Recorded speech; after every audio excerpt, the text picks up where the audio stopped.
buenas tardes, bienvenidos. En primer lugar, quisiéramos trasladar nuestras condolencias a todos los compañeros que han sufrido la pérdida de algún ser querido. En segundo lugar, mandar ánimos y fuerza a todos los que están sufriendo esta terrible enfermedad y desearles cuanto antes una recuperación lo antes posible. Recordaros que podéis inscribiros en nuestros grupos de WhatsApp, en los que mantenemos informados a todos los jóvenes abogados, que podéis hacerlo a través del email de aja@icam.es, que nos concretéis si sois estudiantes, si sois abogados o si sois abogados de otras provincias o incluso de otros países, para poder añadiros a nuestros chats. Simplemente que antes de dar paso a Álvaro y a José María, recordaros que estamos haciendo unos ciclos formativos de manera online. Lo vamos a hacer todos los martes y los jueves, empezando a las 5 o las 7 de la tarde, y vamos a tratar de que terminen antes de las 8. Normalmente van a durar unos 45 minutos de exposición y luego habrá un turno de preguntas, como en el día de hoy. Para todos aquellos que es la primera vez que utilizáis la herramienta de GoToWebinar, podéis acceder a la información que ha dejado hoy Álvaro de su presentación en el apartado de la derecha, en documentación, y podéis hacernos todas las preguntas que queráis a lo largo de la intervención, que responderemos al final. Lo podéis hacer en el apartado de preguntas. Simplemente deciros que el jueves a las 6 nuestra compañera Seila Manzanares nos dará un taller especializado en Derecho Laboral sobre ERTES, y la semana que viene, el martes, tendremos otro también de Derecho Laboral y el jueves de Extranjería. Con esto espero que disfrutéis, que aprendáis mucho con la jornada de Álvaro, y os dejo con José María para que le pueda presentar e iniciemos la sesión. ¿Qué tal? Gracias a todos por asistir. Pues yo tenía muchas ganas de que empezara este taller. Primero porque ha levantado una expectación brutal. Esperamos a 500 asistentes, que además es el máximo que nos ofrece la plataforma, ¿no? En más de una materia, una habilidad que no entiendo yo muy bien, no entendemos, de hecho nadie, cómo no está más presente en los planes docentes de las facultades de Derecho, ¿no? Y además una habilidad tan vinculada a los juristas. De hecho, ya sabéis lo que decía Cicerón, los poetas nacen, pero los oradores se hacen. Pues yo creo que hoy Álvaro Escudero os va a ayudar a entrenar este tipo de habilidad, y solo recordad que, bueno, está el apartado de preguntas para interactuar con él en cuanto termine. Y ya no os lío más, y Alba, cuando tú quieras. Muy bien, muchas gracias, José María. En primer lugar, agradecer a José María y a Derecho Práctico también el poder organizar este taller, y por supuesto a su presidente de AJA, Alberto Cabello, y al resto de mis compañeros de la Junta. Todos han colaborado en la organización del taller y del resto de talleres que estamos dando. Hoy vamos a tratar uno de los temas. Si veis que miro hacia la izquierda es porque en la otra pantalla tengo el PowerPoint que he compartido con vosotros y que estáis viendo en pantalla, ¿de acuerdo? La temática que vamos a ver hoy, el tema de oratoria y las técnicas de interrogatorio, estuvimos valorando en AJA y creemos que hay grandes abogados que podrían incrementar su porcentaje de victorias en juicio si aplicasen determinadas técnicas en los interrogatorios. Hay abogados muy buenos que luego a veces fallan o bien en los interrogatorios o bien en las conclusiones de los juicios. Siempre se puede mejorar. No es que yo sea el mejor ni sea mejor que todos los que estéis aquí escuchando, pero simplemente, bueno, mi intención es dar unas pinceladas a cosas que seguramente todos sepáis, pero que a veces se nos olvidan, y está bien refrescarlo para que podáis aplicarlo en juicio. Entonces, estos son los 4 puntos que tenéis en pantalla que vamos a ver hoy. Si es conveniente o no proponer el interrogatorio de la contraparte, ventajas y desventajas. Esto hablamos, lógicamente, en el procedimiento civil. Ya sabéis que la otra parte solamente puede declarar si nosotros lo solicitamos, y viceversa. Nuestro cliente solo declarará si lo solicita la otra parte. Luego, consejos para interrogar a testigos, tanto testigos favorables como testigos que no son favorables a nuestros intereses. Consejos para interrogar a un perito. Intentaremos dar 4 pinceladas también para poder sacar provecho en favor de nuestros intereses. Y luego, algo muy importante, quizás la parte que más me gusta a mí, cómo realizar las conclusiones en juicio. Yo creo que es uno de los puntos donde más fallan muchas veces los abogados. Bueno, en primer lugar, ¿es conveniente proponer el interrogatorio de la otra parte? Vamos a ver, a mí no sé si estaréis de acuerdo o no conmigo, pero por regla general yo creo que el hecho de proponer el interrogatorio de la otra parte es contraproducente para nuestros intereses. ¿Por qué? Porque al final un juicio viene a ser, entre comillas, una obra de teatro. Entonces, cuantas menos veces escuche el juez la versión del contrario, mejor será para nuestros intereses. Si proponemos el interrogatorio de la otra parte y le hacemos declarar, lo más probable que ocurra es que se ratifique en su versión, que probablemente además la haya preparado con su abogado, y el juez le demos la oportunidad de explicarle al juez todo lo que no queremos que le explique. Con lo cual, por regla general, y yo lo que os recomendaría a todos, es no proponer el interrogatorio de la otra parte. Ahora bien, hay una técnica, un consejo que os puedo dar a la hora de presionar. Si vuestra idea realmente es intentar llegar a un acuerdo en ese procedimiento, solucionarlo mediante un acuerdo, pues, y luego homologarlo, lógicamente, podemos solicitar la declaración de la otra parte, porque eso la gente no le gusta declarar en una sala de un juzgado. Entonces eso va a hacer que se incrementen las posibilidades de que la otra parte quiera llegar a un acuerdo. A la gente le da mucho miedo ponerse delante del juez a declarar a muchas personas. Entonces podemos pedirlo como medida de presión. Ahora bien, en sala, si al final no conseguimos llegar a un acuerdo, en sala podemos renunciar. Es probable que nos llevemos un pequeño rapapolvo, una pequeña bronca del juez si renunciamos en sala al interrogatorio. Sinceramente, yo creo que miedo a los jueces, a las pequeñas broncas que no pueden echar los jueces, no tenemos que tener, sino que nosotros tenemos que mirar por los intereses de nuestro cliente. Y si en un juicio nos tenemos que llevar un par de broncas del juez, pues nos las llevamos, siempre y cuando sirvan para algo, lógicamente.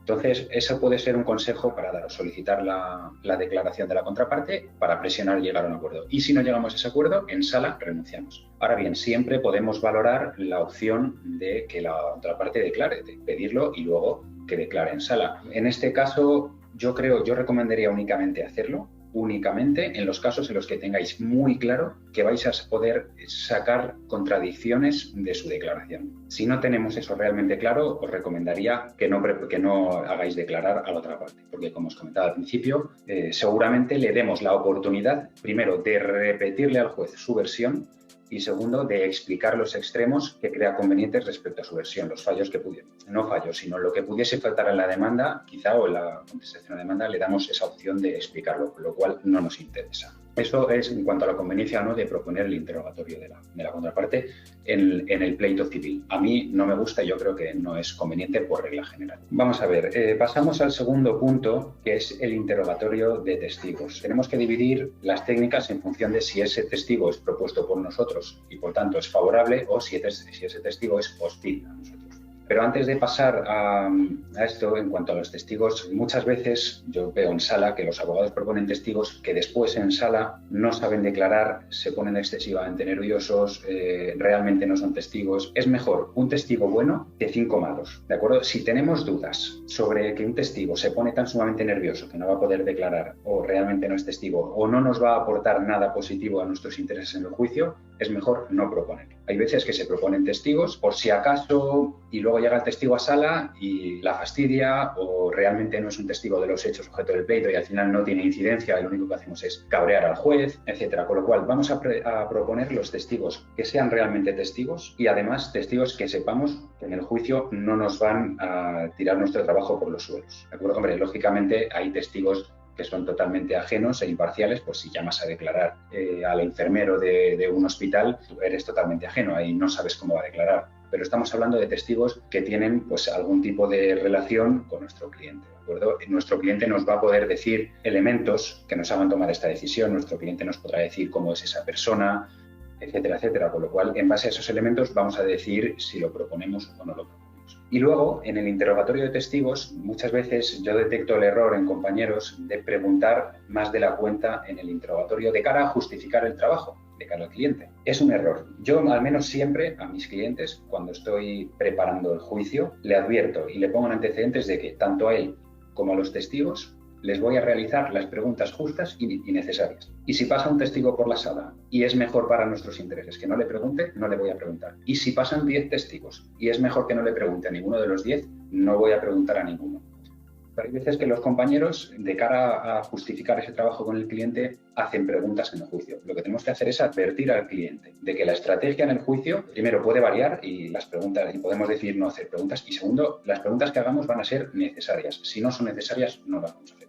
Y el cliente tendrá que entender que si no preguntas es por el bien de sus propios intereses, no porque seas un vago o porque no hayas preparado la declaración, etc. Por lo cual, esa puntualización con el cliente a la hora de preparar el juicio es sumamente importante para luego no vernos presionados en sala. El testigo conoce la verdad, pero es que además el testigo ha de convencer de esa verdad. El juicio, como decíamos al principio, es una obra de teatro y el que convenza al juez se lleva la bota, lo que se llama la doble criba. Aquí el testigo conoce la verdad y nosotros tenemos que ayudarle, en caso de que sea un testigo favorable, tenemos que ayudarle con nuestras preguntas, de la forma que ahora vamos a ir viendo, a demostrar esa verdad, a contar esa verdad. No vale con que la sepa. Si no la sabe transmitir, no nos vale de nada. Y eso es trabajo nuestro, en sala, el cómo preguntarle, el cuándo preguntarle, la forma de preguntarle, es lo que va a hacer que el testigo consiga o no consiga acreditar nuestra versión. Un poquito más adelante vamos a ir viendo estas formas de interrogar. Lo que tenemos que plantearnos, y está relacionado esta diapositiva con lo que hablábamos al principio, con lo que hablaba hace 2 minutos, de preguntar más de la cuenta, etcétera. Para preparar un interrogatorio, lógicamente tenemos que llevarnos un esquema de las preguntas que vamos a hacer a cada testigo, habiendo estudiado el caso minuciosamente, habiendo dedicado un número de horas que nos permitan llevar el caso muy preparado. Aquí lo que se trata es, cuando preparas una declaración testifical, tener claras 2 cosas. Uno, que esa declaración la puedes variar, no es fija, la puedes variar, esas preguntas, sobre la marcha en el juicio, en función de cómo se vaya desarrollando el juicio. No nos cerremos en unas preguntas cerradas que tenemos que hacer, sino preparamos un esquema y en base a ese esquema hacemos las preguntas. Y segundo, súper importante, que yo aquí veo que fallan muchos compañeros en sala. Las preguntas tienen que ir orientadas a algo concreto de lo que queremos acreditar. Cuando vamos a preparar el interrogatorio tenemos que tener identificado qué es lo que queremos acreditar. Y en base a ese extremo que queremos acreditar, preparar el interrogatorio y hacer las preguntas. No hacer preguntas genéricas sobre los hechos, sin más, para intentar demostrar que no sucedieron. No, vamos a centrarnos qué queremos acreditar. Por ejemplo, un juicio penal, que es a lo que yo me dedico, pues un juicio penal. Quiero acreditar que en el momento de la comisión de los hechos se daba un atenuante de que el acusado estaba afectado por el alcohol, porque se había emborrachado y tenía una tasa de alcohol en sangre muerta y su capacidad estaba afectada. Las preguntas que yo haga a los testigos tendrán que ir orientadas a probar ese extremo. Esto lo podéis aplicar en cualquier ámbito y a cualquier asunto que queráis acreditar, pero no hagamos preguntas por hacer sobre los hechos. El orden es identificamos qué es lo que queremos acreditar y, en segundo lugar, hacemos la pregunta para acreditar eso concreto. No preguntas así porque sí. Eso, por ejemplo, he puesto el atenuante, pero puede ser un agravante, puede ser respecto a la culpabilidad, puede ser en el ámbito civil, en el ámbito que vosotros lo hagáis, pero es muy importante, de verdad, tened identificado el interrogatorio. Muchos abogados preguntan sin antes haberse planteado qué es lo que, en concreto, qué extremo quieren acreditar. Para saber qué es lo que queremos acreditar, lógicamente, tenemos que saber la ley y la jurisprudencia de eso que queremos acreditar. Es decir, si yo quiero acreditar un atenuante, tengo que saber cuáles son los requisitos que pide el Código Penal y, además, cuáles son los requisitos que nos pide la jurisprudencia, para, con las preguntas que yo vaya realizando en el juicio, ir acreditando todos y cada uno de esos extremos. Oye, pues el Tribunal Supremo pide que la capacidad esté afectada, pide que de esta forma, y yo con mis preguntas orientar el interrogatorio al testigo para acreditar todos y cada uno de esos extremos. Si no me sé la jurisprudencia o no sé con claridad la legislación que regula lo que quiero acreditar, no voy a conseguir organizar bien el interrogatorio y, por tanto, no voy a conseguir probar lo que quiero, y al final en la sentencia me van a quitar la razón. La importancia de los detalles. Vamos a ver, una historia en general en un interrogatorio, pero también fuera de un interrogatorio. Cuantos más detalles consigamos que dé el testigo o el acusado, por ejemplo, esto también hay cosas que también se pueden aplicar al interrogatorio de un acusado o de una parte en el ámbito civil. Cuantos más detalles, más creíble es la historia. Y os pongo un ejemplo. No es lo mismo si un testigo dice, o un acusado dice, yo me levanté a las 8 de la mañana, me desayuné, me fui a la universidad y volví de la universidad a las 3 de la tarde a casa. Eso no es lo mismo que decir, bueno, yo me levanté a las 8 de la mañana y, como hago habitualmente, pues desayuné unas tostadas, después me duché, me vestí y, como siempre hago, me fui a la universidad. Llegué a la universidad más o menos a las 9 y estuve allí hasta las 3 de la tarde. A las 3 ya el profesor dio por finalizada la clase y cogí el autobús de vuelta a mi casa y llegué más o menos pues a las 3:30. No sé si os dais cuenta, pero la segunda historia que he contado os va a parecer seguramente mucho más creíble que la primera. ¿Por qué? Por esos detalles. Los detalles marcan la credibilidad de la historia. Lógicamente, sin pasarse, no podemos dar detalles mínimos, no podemos ir al más mínimo detalle en una historia que pasó hace 5 años, por ejemplo, porque los procedimientos judiciales duran mucho, de qué color llevaba el cinturón una persona, pero si podemos dar detalles periféricos de la historia que no tienen relación con el objeto del pleito, pero van a hacer que la versión sea más creíble. Y si hacemos que la versión sea más creíble, lo que hacemos es que las posibilidades de éxito se incrementen sobre las de la otra parte. Porque, insisto, el que convenza al juez, el que se lleva el gato al agua, más allá de que pueda haber también pruebas documentales y cualquier otro tipo de prueba. Pero, por favor, realmente son importantes. Y cuando preparamos a un acusado para la declaración en un juicio o a nuestro propio cliente en el ámbito civil, tenemos que tener muy en cuenta estos pequeños detalles, yo los llamo detalles periféricos, por lo que os he comentado, no tienen incidencia directa sobre el pleito, sobre el objeto del pleito, pero van a hacer que nuestro cliente sea más creíble. Si es un testigo que nosotros sabemos que es favorable a nosotros y que va a conocer los detalles, porque tu cliente ya ha hablado con ese testigo, igual, vamos a preguntarle detalles sobre la escena del crimen o sobre el contrato que se ha incumplido, sobre cualquier ámbito. Pero vamos a preguntarle los detalles si tenemos la certeza de que va a responder como a nosotros nos interesa. Porque preguntándole los detalles, si consigue responderlos bien, estamos dando mucha credibilidad a su testimonio. ¿Cómo vamos a restar credibilidad a un testigo contrario? A un testigo que sabemos que miente, un testigo que intuimos que está mintiendo. Preguntamos detalles. Vamos a preguntarle detalles periféricos. Puede ser que el juez nos diga que no tiene relación con el pleito y que da igual. Vamos a intentar preguntar esos detalles por dos cosas. En primer lugar, porque si no consigue dar detalles, como decíamos, hombre, no podemos ir al más mínimo detalle, como hemos dicho antes, pero si no consigue dar algunos detalles circunstanciales alrededor del objeto del pleito, vamos a restar credibilidad.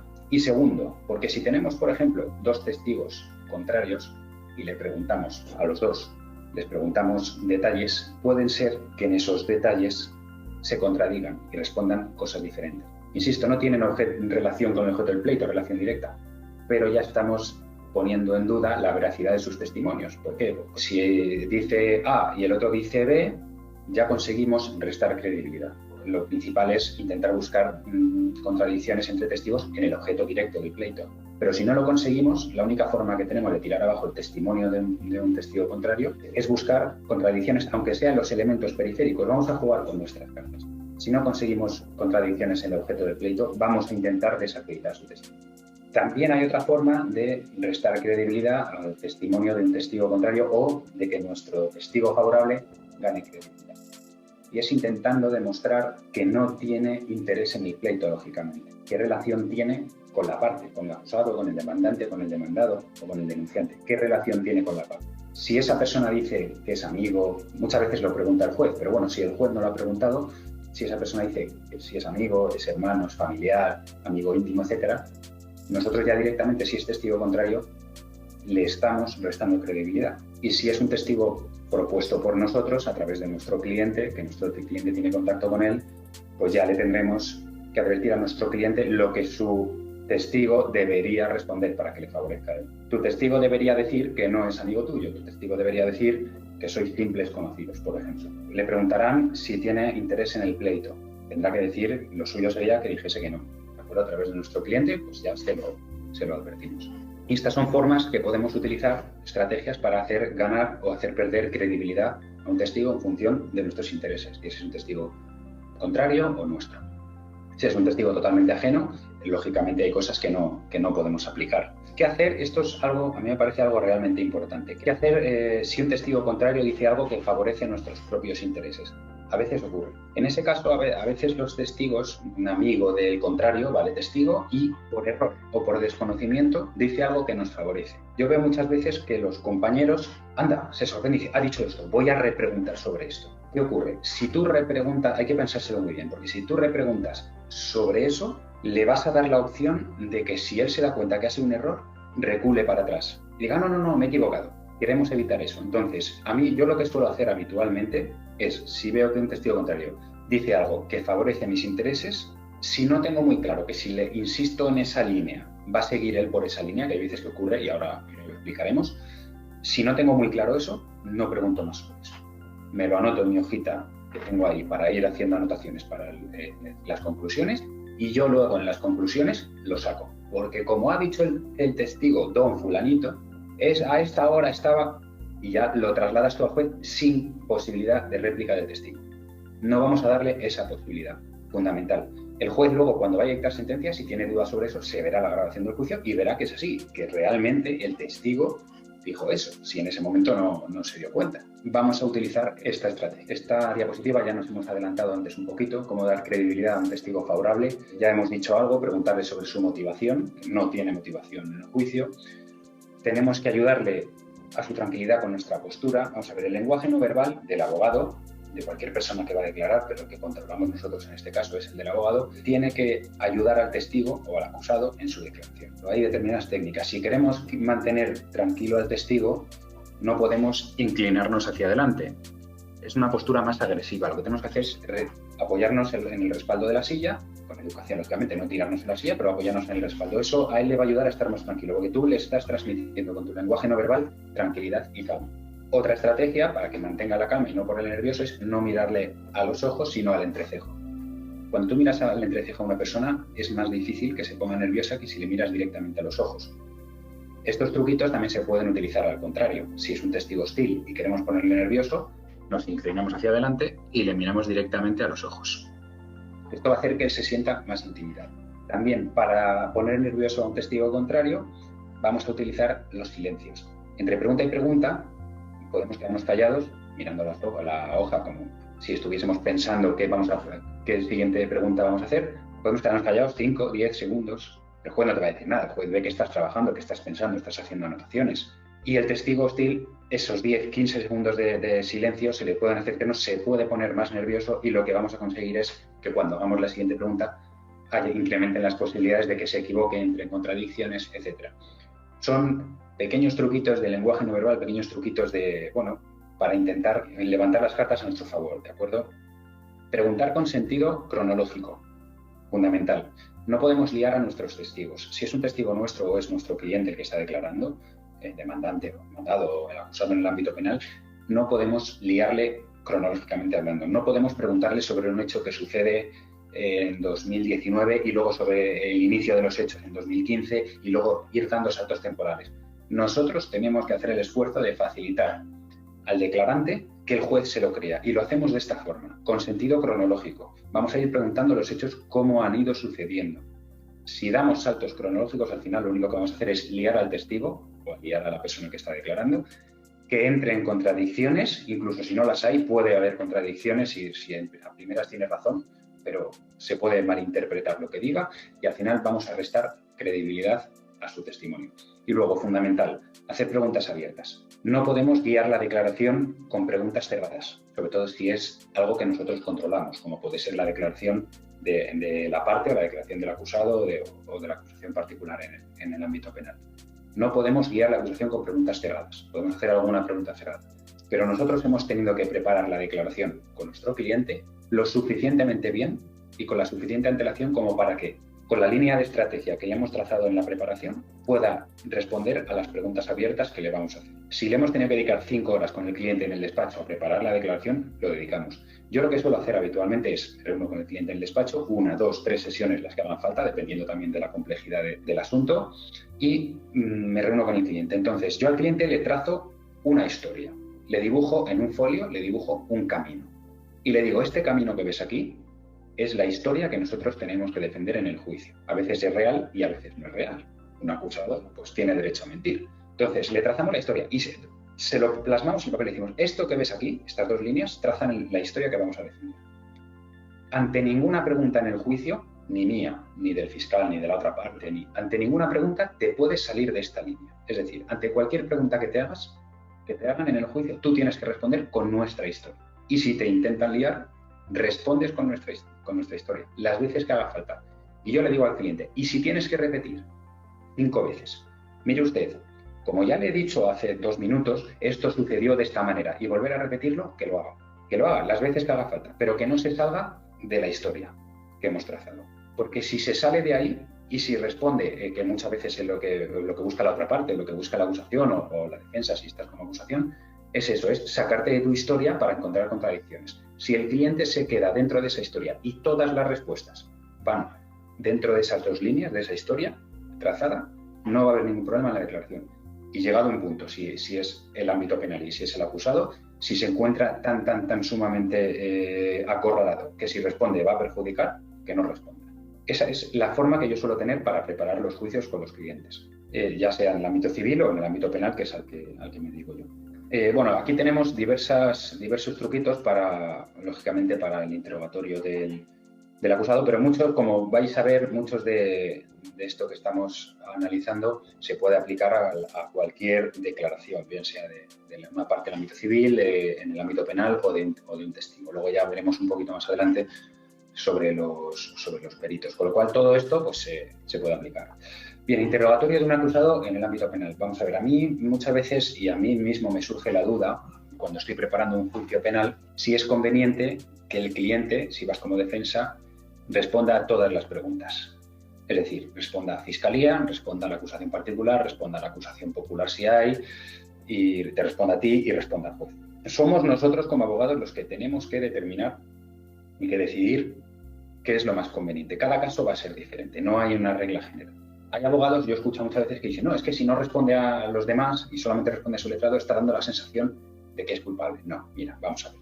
Es un derecho del acusado el no responder a las preguntas que él le da. Y si no responde, está ejerciendo un derecho, ¿vale? Ya de presuponer que es culpable, sí. Si él está capacitado y nosotros consideramos que él está capacitado para responder a las preguntas de todos los actores que hay en el juicio y salir airoso de ello, que responda a todas. Si creemos que puede hacerlo, pero tenemos dudas, podemos decirle y enseñarle a cómo hacerlo. Que responda a todos, pero que ante determinadas preguntas o cuando se sienta acorralado, etcétera, etcétera, que decida no responder a una pregunta. Es tan sencillo como que el cliente mire al juez y le diga, señoría, me acojo mi derecho a no declarar a esa pregunta. Sin ningún tipo de vergüenza y sin ningún tipo de miramiento, de verdad, que no pasa nada. Y luego, si nosotros detectamos que el cliente, por la razón que sea, como le pregunte el fiscal o le pregunte la acusación particular, le van a dar por todos lados, directamente yo lo que hago es, le digo que cuando le pregunte si va a responder, que diga que únicamente va a responder a las preguntas de su abogado. Y ya, con el resto de la prueba que podamos celebrar en el juicio, documental, testifical, etcétera, etcétera, pues ya intentaremos sembrar las suficientes dudas para conseguir nuestro objetivo, una condena por debajo de 2 años o la absolución, dependiendo de lo que estemos intentando evitar, o que sea homicidio en vez de asesinato, bueno, pues en función de nuestro objetivo. Y buscar, fuera de su declaración, las otras pruebas. Entonces, nosotros tenemos que hacer ese trabajo de detectar si el cliente va a ser capaz de responder a todos y salir airoso. Ya sabemos cómo se la gastan los fiscales, ya sabemos cómo nos la gastamos nosotros mismos cuando vamos como acusación particular. Lo sabemos. Entonces, si no vemos al cliente lo suficientemente preparado o tenemos dudas, si tenemos dudas podemos decirle que ante determinadas preguntas no responda.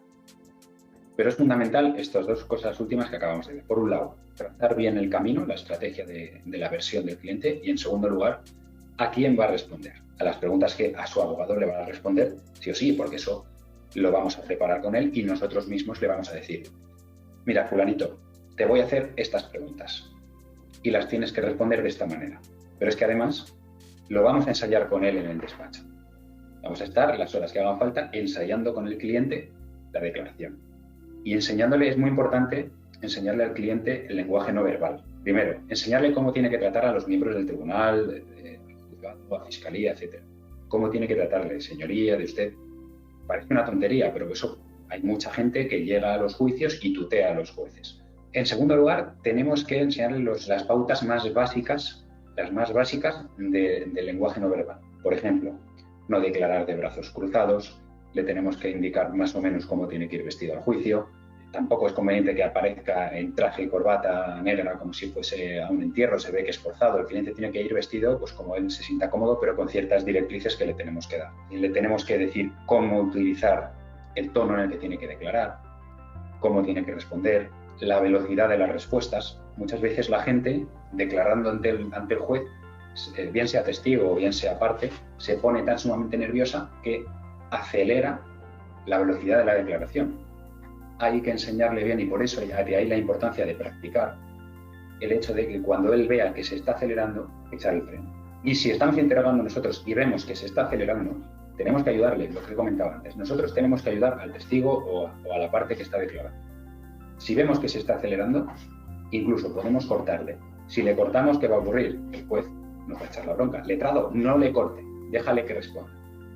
Pero la bronca que nos eche el juez nos da igual, no tenemos que tener miedo a eso, sin ponérnoslo en contra, lógicamente, al juez, no vamos a hacer ninguna barbaridad. Insisto, si tenemos que llevarnos una bronca al juez, nos la llevamos. Lo que no podemos es, por miedo a no cortar. Le cortamos. Que nos echa la bronca al juez durante un minuto, nos la echa, ¿vale? Pero ya hemos conseguido el objetivo, que era cortar al testigo que se estaba acelerando más de la cuenta o que estaba hablando y contando cosas más de la cuenta. Por lo cual el testigo ya va a echar el freno y a comenzar. Importante esa iniciativa de no tener miedo, igual que protestar. Yo veo que muchas veces los abogados no protestan por miedo al juez. Vamos a ver, si hacemos una pregunta y consideramos que esa pregunta es importante para nuestro objetivo en el juicio, si el juez no lo comparte y nos la desestima, protestamos. Que el juez no lo va a denegar, pero no podemos cerrarnos de cara a la apelación esa vía. Ya sabéis que si no protestamos, al final no podemos alegar eso en concreto en el recurso de apelación. Con lo cual, vamos a protestar. Y si tenemos que protestar 10 veces, hombre, vamos a ver, no vamos a protestar por todos. Esto partimos de la base de que las preguntas que estamos haciendo van a ser relacionadas con el pleito. Si metemos muchas preguntas que no lo son, al final vamos a cabrear al juez. Pero metiendo las preguntas en el interrogatorio que son objeto del pleito, si tenemos que protestar 5 veces, protestamos 5 veces. Yo he estado, incluso una vez estuvo hasta un juez, un sinvergüenza, la verdad, de Móstoles. Estuvo a punto de echarme de sala porque no me dejó hacer mi trabajo. Luego le recurrí la sentencia y se la anularon por vulneración de derechos fundamentales, porque no me dejó ejercer mi trabajo, no me dejó preguntar.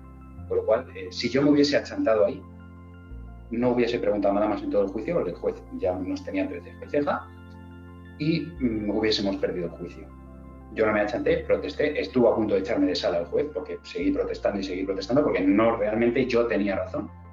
Y luego lo perdí el juicio, recurrí la sentencia y la anularon. Y luego lo gané el juicio, con lo cual se celebró otra vez. La audiencia provincial ordenó celebrar el juicio con otro juez, lógicamente, y lo gané. Y ya en ese juicio sí pude hacer mi trabajo. Por lo cual de ahí la importancia de no quedarse por miedo al juez sin protestar o sin hacer determinadas cosas en el juicio. Guardar distancias con el acusado parece una tontería, pero hay que enseñarle al cliente o a la acusación particular, si es nuestro cliente, hay que enseñarle que no nos busque con la mirada en el juicio para responder a las preguntas. Si le está respondiendo a las preguntas de fiscalía o del juez o de la acusación particular o la acusación popular, que no nos busque con la mirada. Muchas veces por seguridad nos buscan, a su abogado le buscan.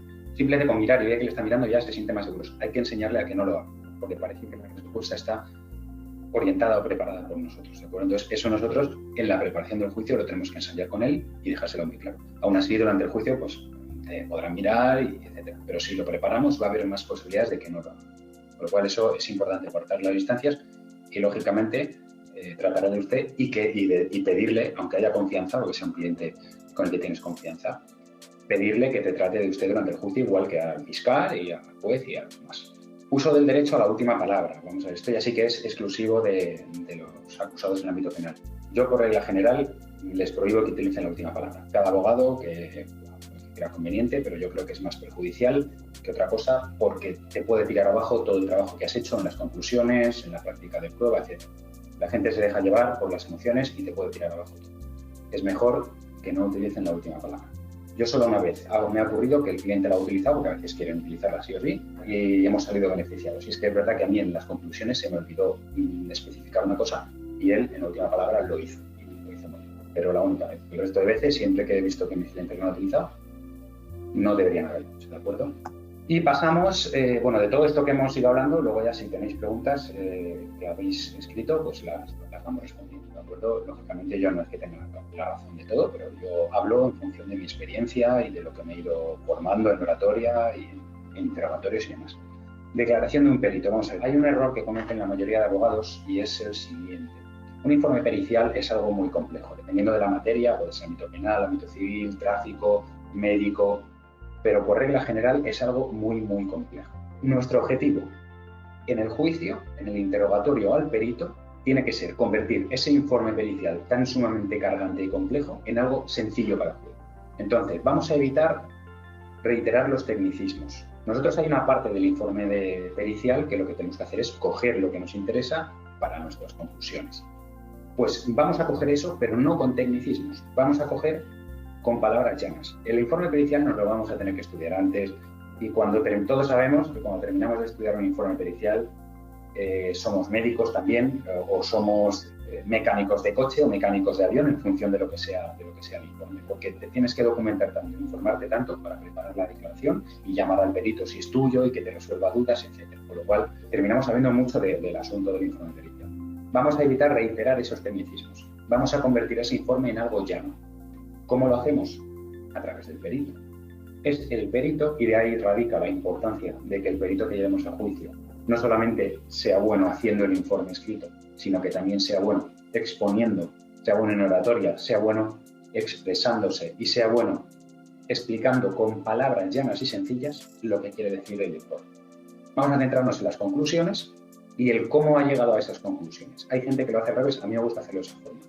Hay compañeros, y es una forma igual de lícita, que lo que hacen es que preguntan sobre cómo va sucediendo todo y el por qué, y ya con eso llega a la conclusión. Yo lo hago al revés. Le pregunto al perito de cuál es su conclusión y luego ya le voy preguntando que cómo ha ido llegando a esa conclusión. Y al final le hago reiterar esa conclusión, lógicamente, que es lo que me interesa que se quede en la cabeza. Con lo cual vamos a preparar el interrogatorio para que el perito, que nosotros hemos hablado también previamente con él, transforme ese informe complejo en algo llano, en algo fácil de leer, en algo fácil de entender, más bien. De leer va a seguir siendo igual de complicado. En algo fácil de entender. Y vamos a coger de esa explicación que dé el perito, vamos a coger lo que a nosotros nos interesa, que suele ser la conclusión y los puntos básicos de cómo ha llegado a esa conclusión, esa explicación, insisto, no el informe escrito, sino la explicación que él nos dé, y la vamos a plasmar en nuestras conclusiones al final del juicio. La prueba pericial es algo fundamental en el juicio, es lo que muchas veces es lo que va a hacer ganar o perder el juicio. Vamos a coger la parte que nos interesa y además la explicación sencilla. Los jueces a veces parece que saben mucho, que son dioses que entienden mucho, pero los jueces con un informe pericial médico se pierden exactamente igual que nosotros, porque es inevitable y se tienen que sentar a estudiar durante horas y horas y horas para poder entenderlo, igual que nos pasa a nosotros. Exactamente igual. Por tanto, vamos a trabajar en el juicio para que sea el perito el que le aclare de forma llana todo eso y evitarle al juez el trabajo posterior. Si le evitamos al juez ese trabajo, estamos incrementando exponencialmente nuestras posibilidades de ganar la sentencia. Si la otra parte no lo ha hecho, si la otra parte ha hecho un interrogatorio al uso, como habitualmente se suele hacer, manteniendo tecnicismos, y en el informe de conclusiones mantiene todos los tecnicismos y toda la operativa compleja, seguramente ganamos el juicio. A lo mejor el otro perito tiene razón, pero si el nuestro ha sabido explicárselo lo suficientemente bien y de forma llana y clara, vamos a ganar el juicio, sin ninguna duda. La última parte de la ponencia, ¿cómo hacer las conclusiones en juicio? Yo hace aproximadamente un par de años, creo que fue, participé en un torneo de debate, y en ese torneo de debate jurídico. Y en ese torneo de debate jurídico yo aprendí algunas cosas, algunos puntos que me están siendo muy útiles para hacer los informes, las conclusiones en los juicios. Sobre todo para la estructura. No para el fondo, lógicamente no, pero para la estructura sí. Y os voy a dar este truco. Cuando empecéis un informe de conclusiones, tenéis que facilitarle la siguiente estructura al juez. Siempre. Yo siempre lo hago así. Porque de esta manera, igual que pasaba con el perito, que se lo damos todo mascado, de esta manera se lo estamos dando mascado para que él lo tenga en su cabeza y se le queden aquí todos los argumentos. Entonces, en las conclusiones decimos, pues lo habitual. Solicito la libre absolución de mi cliente, por ejemplo, si es un ámbito penal y vamos como acusados, solicito la libre absolución de mi cliente en virtud de, por ejemplo, 3 argumentos.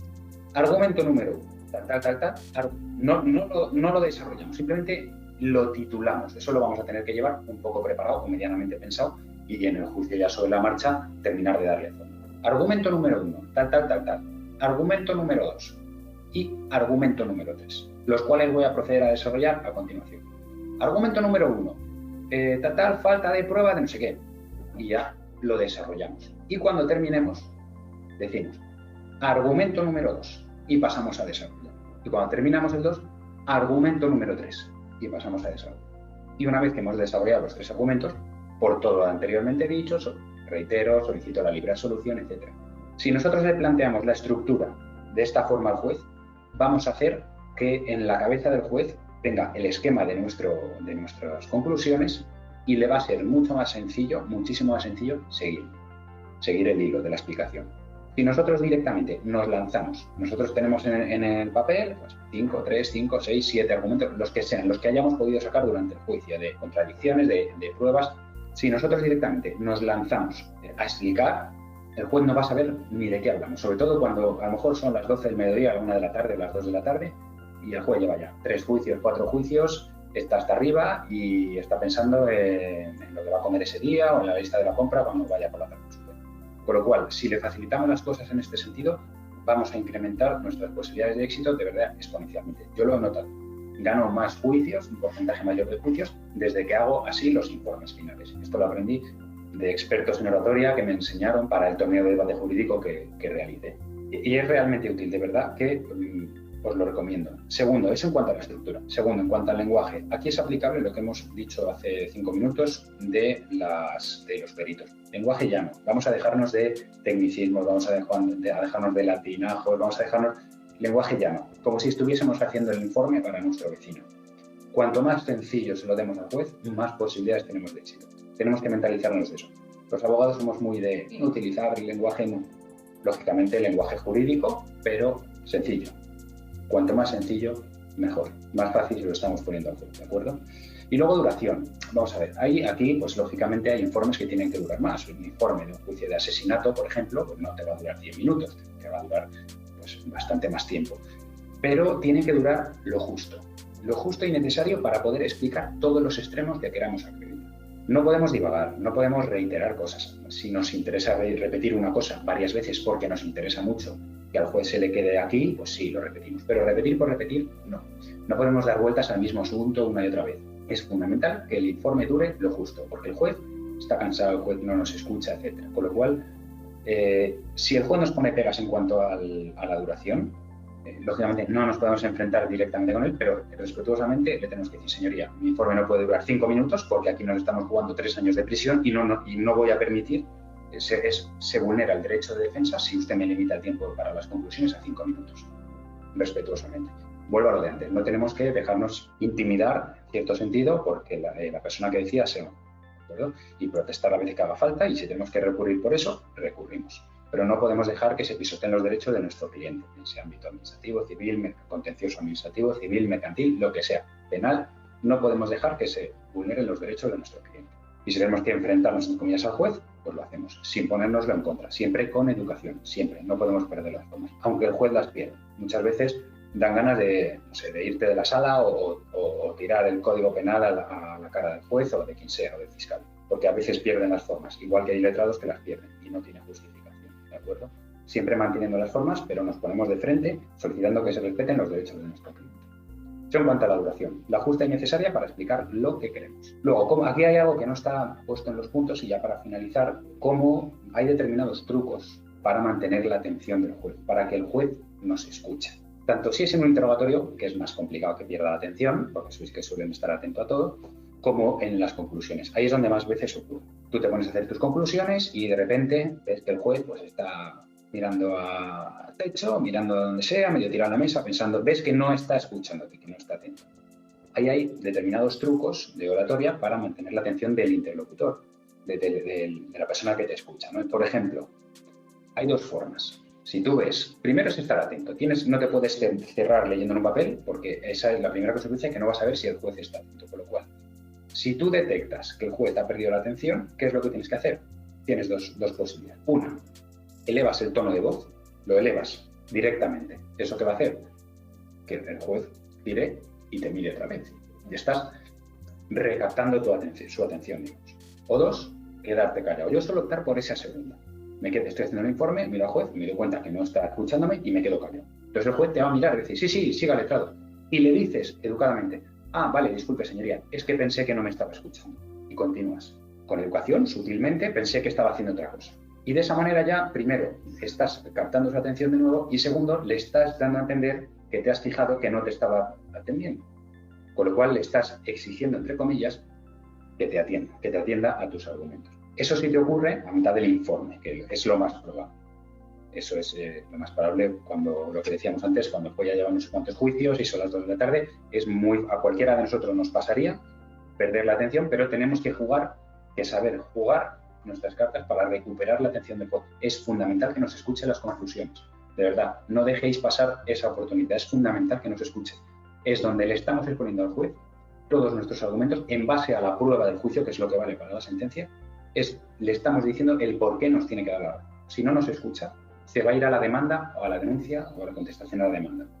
Y en ese caso, ahí no se había tenido en cuenta la valoración de la razón, por lo cual nuestras posibilidades de éxito disminuyen.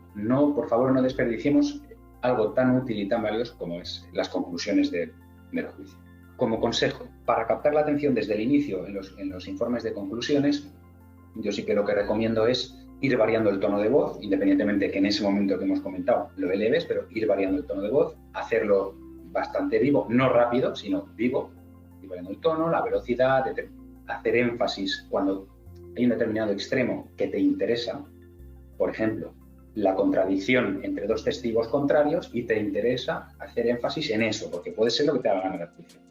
Pues en ese caso, antes de mencionarlo, hacemos la técnica de antes. O bien elevas el tono y lo dices más alto, o bien te callas un segundo, el juez te va a mirar y lo dices. Ya te aseguras que tienes su atención en eso. Y desde el principio del informe de conclusiones. Tono elevado y jugar con eso, que no sea monótono, sin hablar al cuello de la camisa, que yo muchas veces es lo que detecto, compañeros que hablan por el cuello de su camisa y a veces ni el juez siquiera les puede escuchar, aunque quisieran, no puede porque hablan demasiado. Vamos a hacer los informes en condiciones que va a ser muchas veces lo que nos haga ganar o perder el juicio. Y yo creo que no se me ocurre de momento, a lo mejor me habré dejado algo por el camino seguramente, pero no se me ocurre un consejo más. Tenía preparado mucho, lógicamente, pero el tiempo es limitado y la memoria también, por lo cual se me habrá dejado algo por ahí. Y si hay dudas que no sé si han escrito la gente, pues podemos ir resolviéndolas. Perfecto, Álvaro. Muchas gracias por la exposición. Y si os parece bien, Ángel, empezamos con todas las preguntas. Entre José María, Álvaro y yo, pues intentamos resolverlas todas. Pues empezamos. Empieza Ricardo Aledo y dice: ¿podría suponer un problema que se vea claramente que las preguntas que realizas en el interrogatorio están muy preparadas, igual que las respuestas de tu testigo? Vale, vamos a partir de la base que a un testigo no podemos prepararlo. Vamos a partir de, o sea, un testigo tú no puedes, legalmente no te puedes reunir con él en el despacho a preparar su declaración. No digo que no se haga, pero aquí no podemos hablar de eso porque legalmente no se puede hacer. Hablando de tu cliente, bien sea en ámbito civil, cualquier ámbito, el juez va a saber que si es tu cliente tú has preparado la declaración con él, pero aún así tienes que ensayarlo y tienes que prepararlo lo suficientemente bien como para que él sea capaz de exponerlo de forma natural, de forma cómoda. Si para eso hay que estar ensayando con el cliente 5 veces, 5 horas, durante 3 sesiones, pues lo hacemos. Nosotros le cobramos al cliente en función del número de horas que trabajemos. Con lo cual, siempre y cuando se pague nuestro trabajo, si tenemos que invertir más tiempo, lo invertimos. Pero conviene enseñar a la persona a que declare de forma natural. Además, Álvaro, se nota mucho cuando un testigo responde de forma hostil a la parte contraria o responde un poco más o menos organizado por el propio abogado. Sí, exacto. Se nota muchísimo. Hay que tener mucho cuidado con el tema de los testigos y las declaraciones y que parezca natural, pero no. Es decir, hay que encontrar el punto de equilibrio entre la preparación, igual que lo que decíamos de los detalles son buenos, pero no en exceso. Si una persona da excesivos detalles sobre algo que ocurrió hace 4 años, se ve que está todo preparado. Y si es un testigo, pierde toda la credibilidad porque el juez detecta que tú has preparado a ese testigo o que tu cliente ha preparado a ese testigo. Con lo cual, en esos temas hay que tener mucho cuidado. Un fuerte abrazo a Ricardo y seguimos, Ángel. En este caso es María Oria, que dice: si la parte contraria solicita el interrogatorio de nuestro cliente, ¿puede mentir? Es decir, nuestro cliente, siendo parte del juicio, ¿puede mentir o no? Y luego hace una indicación más adelante y dice que se refería al ámbito civil. Sí, no, ya imaginaba que es el ámbito civil. En el ámbito penal, el acusado tiene derecho a mentir y la víctima no. La víctima siempre tiene que decir la verdad porque es testigo víctima, por lo cual está bajo juramento. En el ámbito civil, pues yo como llevo exclusivamente ámbito penal, Cabello, tú que llevas más tema civil. Hay que también ser realistas y muchas de las veces los testigos mienten o adaptan su argumento, ¿no?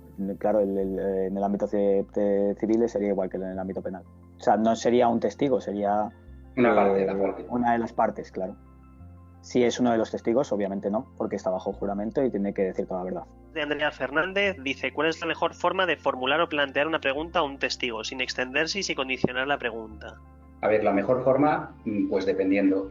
Primero, si es un testigo favorable o es un testigo hostil. Segundo, si es un testigo favorable tenemos que detectar si él o ella va a saber responder de forma adecuada, sabe expresarse, va a saber convencer al juez, o si es una persona torpe que no sabe declarar, que se va a poner muy nervioso. Si en ese caso tendremos que hacer preguntas más cerradas, e ir orientando un poquito más el interrogatorio, no descaradamente, pero sí ir orientándolo un poco más. Si es una persona que sabe hablar, que se maneja bien, que no tiene problema o que no se pone nervioso, pues lo más adecuado para un testigo nuestro favorable son preguntas abiertas. Preguntas abiertas es, ¿se encontraba usted tal día, a tal hora, en tal lugar? Sí. ¿Nos puede decir qué sucedió? Y ahí que lo cuente y que se extienda. Y si se deja algún detalle, cuando termine, se lo preguntamos.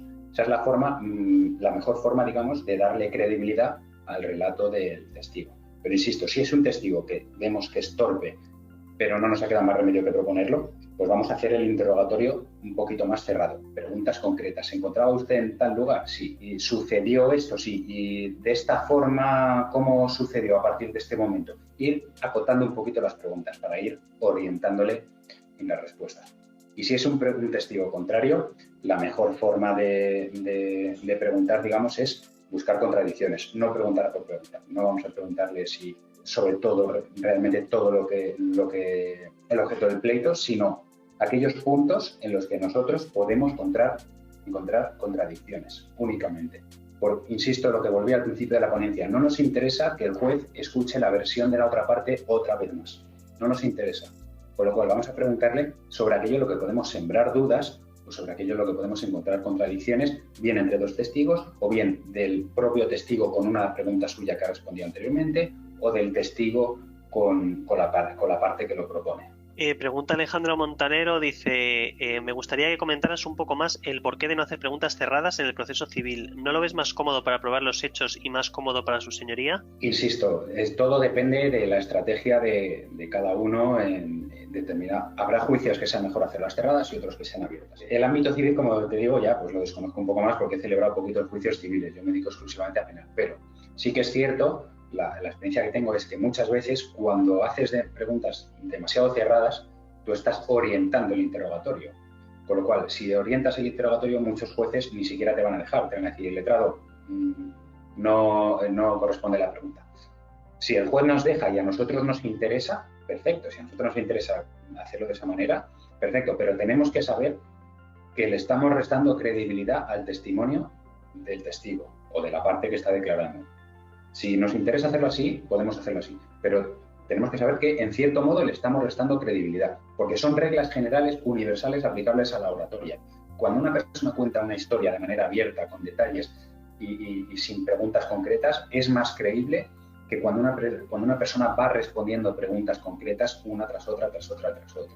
Yo creo que ya ahí cada compañero tiene que valorar, establecer la mejor estrategia, y si en un momento dado tú decides que es mejor hacerlo así, pues será porque es la mejor forma de hacerlo. Pero lo que tenemos que tener claro es todos los elementos para decidir cuál es la mejor estrategia. No hacerlo siempre de esa forma. Que respecto al interrogatorio de testigos, que me gustaría saber si alguna vez te has encontrado con un testigo que en el momento de la vista haya sucumbido a los nervios y haya perdido el guión previamente ensayado, poniendo en riesgo la defensa de los intereses de tu cliente, y que en ese caso, ¿qué recomendarías para encauzar la situación? La pregunta es de Marta Díaz. Vamos a partir de la base, insisto, que no podemos, legalmente hablando, oficialmente, reunirnos con los testigos para prepararles, pero independientemente de eso, si vemos que un testigo pierde los papeles, pierde el hilo, empieza a contar más de la cuenta, a contar cosas que no son como está diciendo, porque por fruto de los nervios, yo lo que suelo hacer es cortarle. Me llevo la bronca del juez, pero de corto. Y empiezo a reformular las preguntas. Tenemos que ayudarle nosotros al testigo, con nuestra postura, con nuestra mirada, con nuestro tono de voz, calmado, tranquilo, con nuestra velocidad de la voz. Tenemos que ayudarle a que él se tranquilice. Y luego, lógicamente, hay ya cosas que salen fuera de nuestro alcance, de nuestro control. A veces ni siquiera de esa forma conseguimos controlar al testigo y nos echa por tierra todo el trabajo. Bueno, eso es inevitable, pero también tenemos que tener nosotros un trabajo previo de saber qué testigos tenemos que proponer y por qué, si son buenos para declarar o no son buenos para declarar. Hay veces que hay testigos que serían muy buenos en el juicio por lo que saben y lo que han visto, pero decido no presentarlos o no solicitarlos porque sé que como vayan a juicio son tan sumamente susceptibles a los nervios o a cualquier cosa que me van a tirar abajo el trabajo. Lo que está en nuestra mano es intentar ayudarle con nuestro lenguaje no verbal, cortándole cuando se exceda y preguntándole, reformulando las preguntas de otra forma. Todo lo que se salga de ahí, pues poco podemos hacer. Es interesante, Álvaro, hacer hincapié en que no teman o que no tengan miedo a esas llamadas de atención del juez, ¿no? Que muchas veces cuando te inicias en la profesión temes esa llamada de atención, y es interesante muchas veces llevarse esa reprimenda, pero poder encauzar el juicio. Y a veces incluso los jueces, al finalizar el juicio, cuando se han pasado contigo, a mí incluso me ha pasado de terminar el juicio ya fuera de grabación y tal, y que me pida perdón porque realmente se dan cuenta que tiene razón. Por ejemplo, en un juicio de asesinato que celebré, pues pedí la reproducción de una grabación que había como prueba anticipada, se había celebrado en instrucción.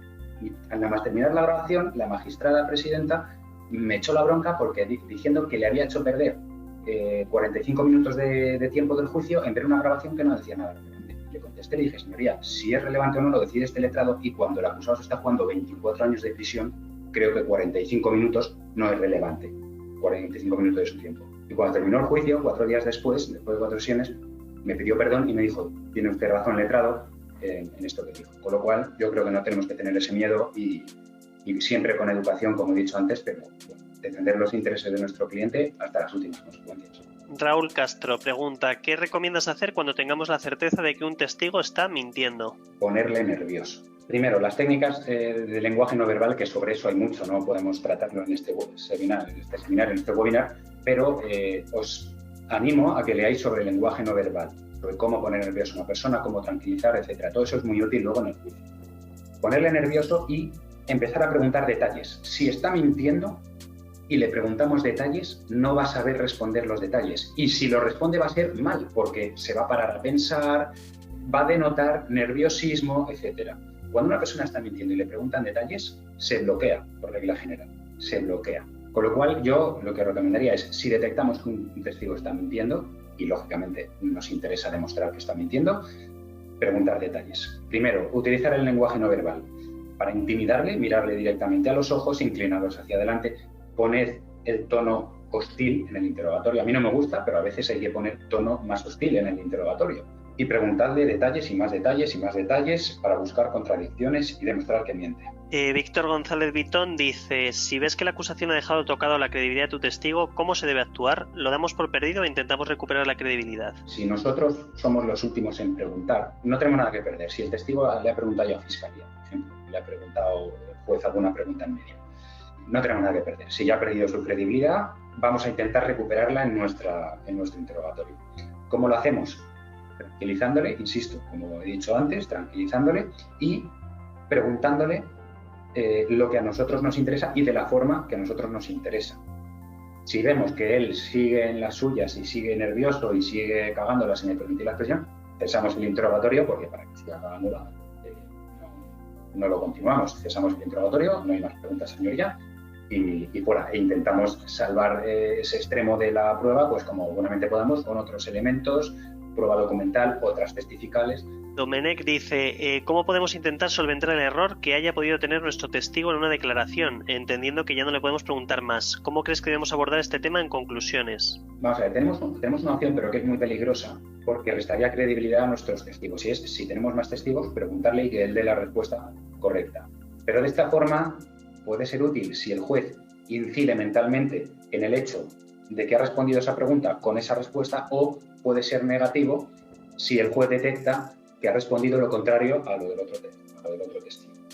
Con lo cual, si lo ha respondido y no tenemos otro testigo para poder arreglarlo de forma contundente ni nada similar, o no queremos tomar ese riesgo, que lo tenemos que decidir sobre la marcha, lo que tenemos que hacer es pasarlo por alto. Y en nuestro informe de conclusiones ni mencionarlo.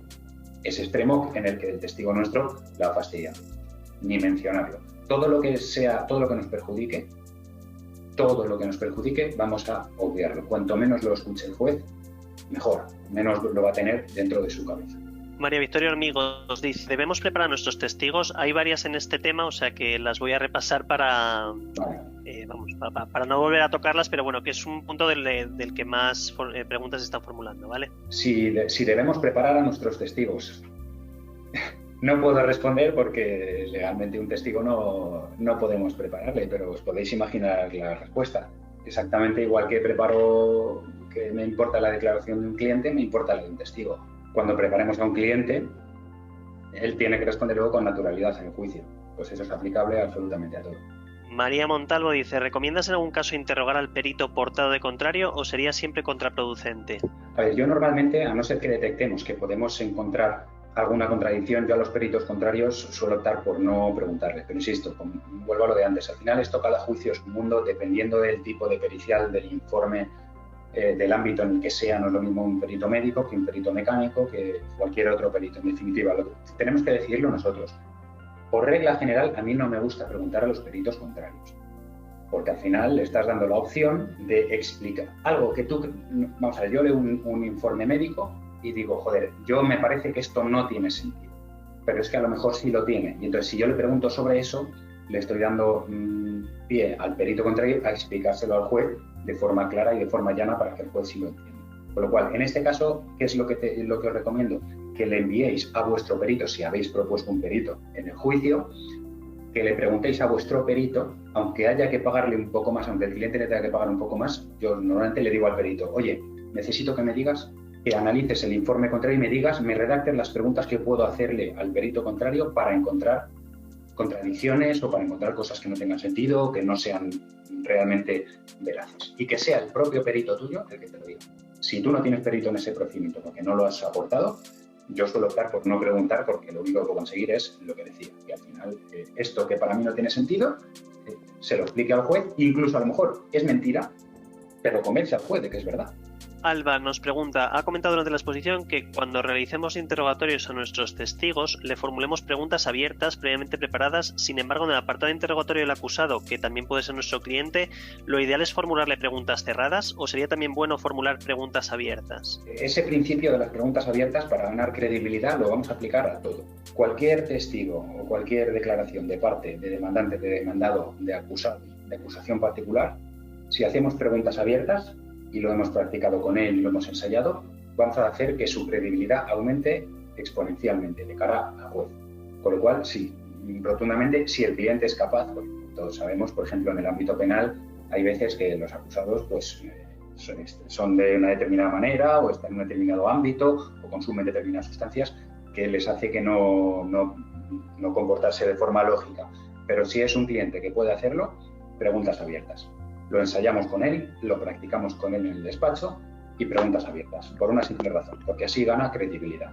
De Reyes Taure León dice, ¿algún consejo de cómo añadir a las conclusiones lo que nos interesa de los interrogatorios de los testigos a ese esquema de conclusiones que llevemos preparado? Vamos a ver, cada uno trabaja de una manera, pero yo las conclusiones de los juicios no las llevo escritas.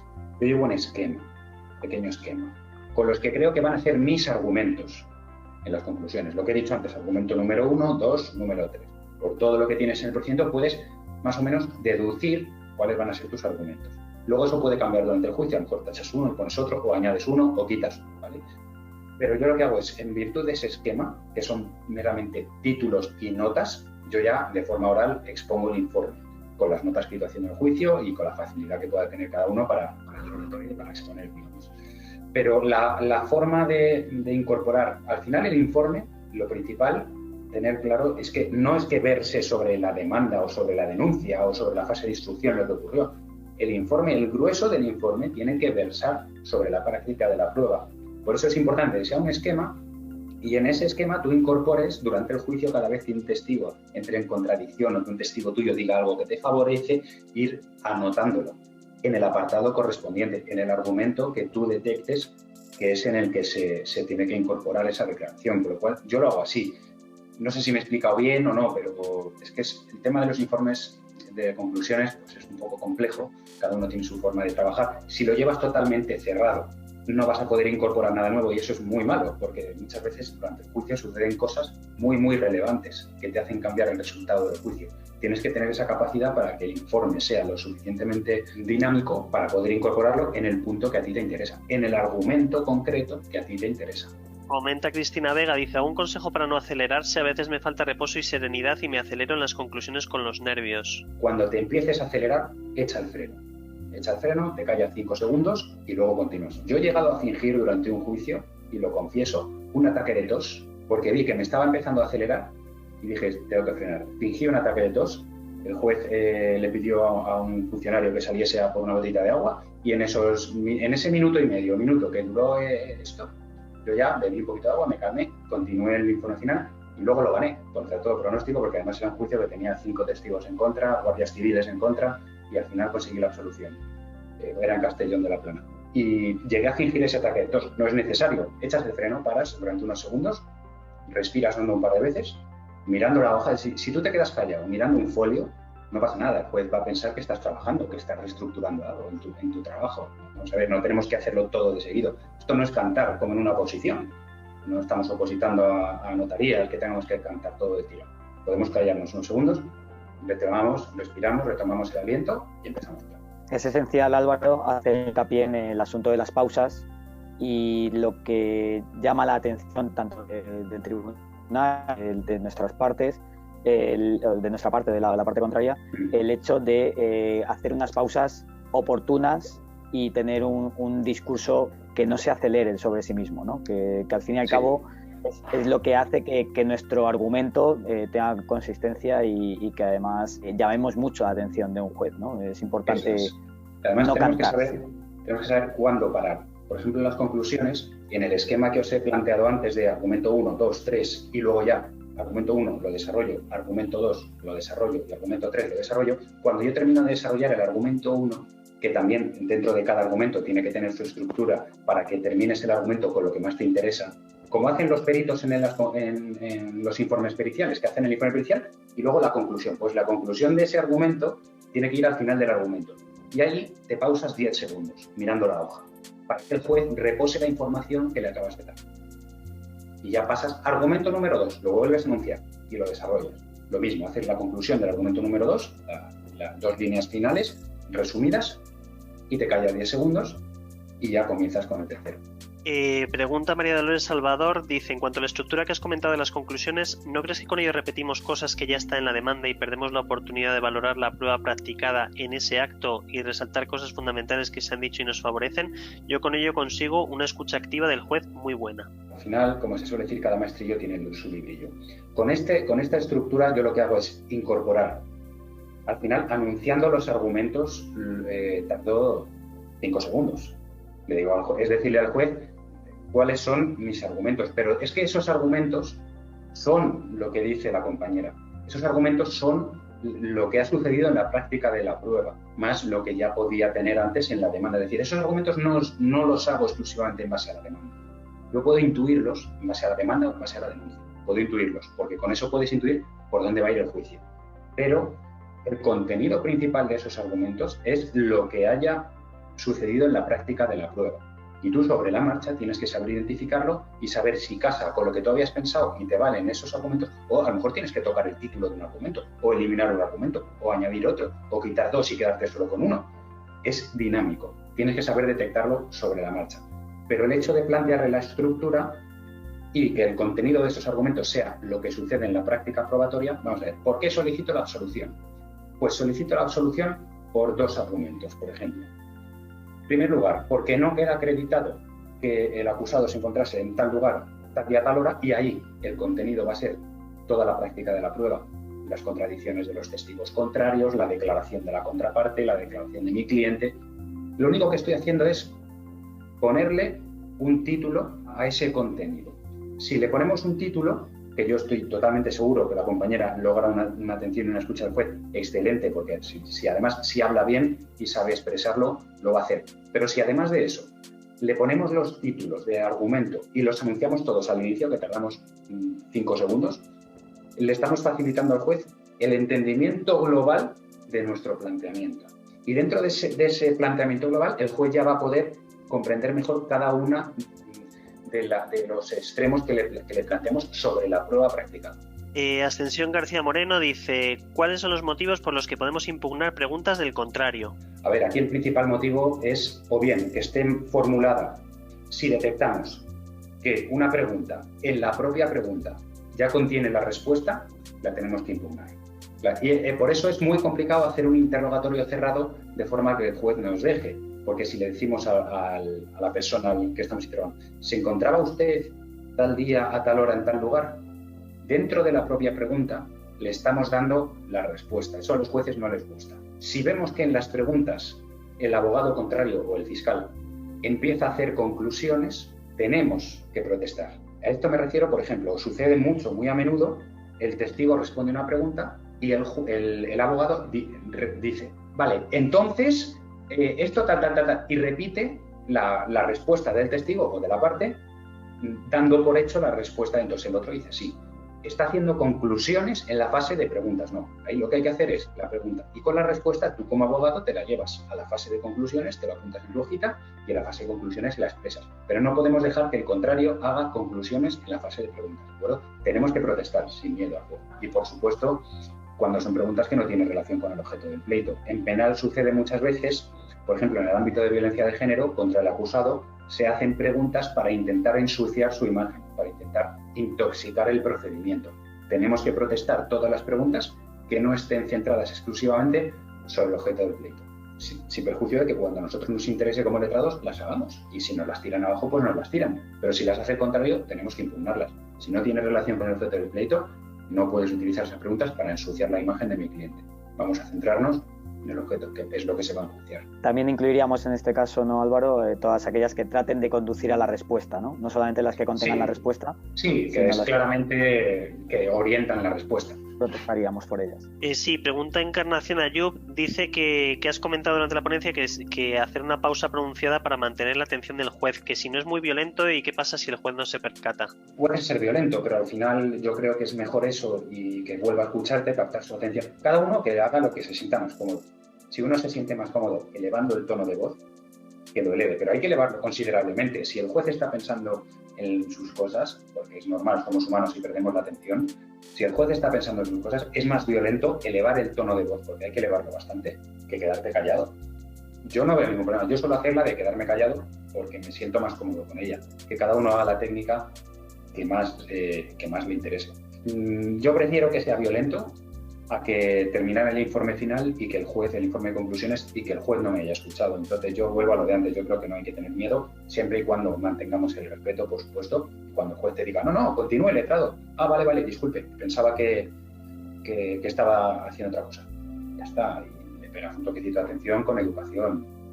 Yo no veo ningún problema, pero bueno, yo creo que al final hay que ser lanzado y no tener miedo a ese tipo de cosas, pero insisto, cada uno que tome la estrategia con la que más cómodo se sienta. Esto no es 2 más 2 son 4.